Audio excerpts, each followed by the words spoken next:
Hi friends, this video shows how to switch off or power off only with this power button. Please don't forget to subscribe this channel. Please like and share the video. First go to settings, tap on the settings app icon, go down, then select additional settings, then select power button,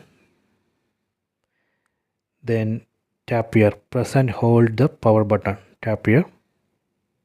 So here you can see two options, power menu, voice assistant.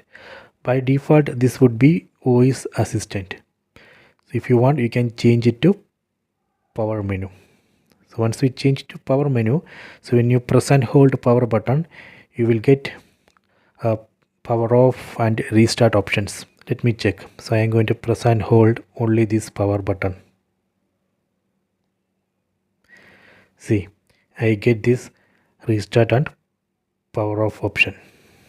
Okay, so this way we can power off or restart this phone only using this power button. Just press and hold this power button.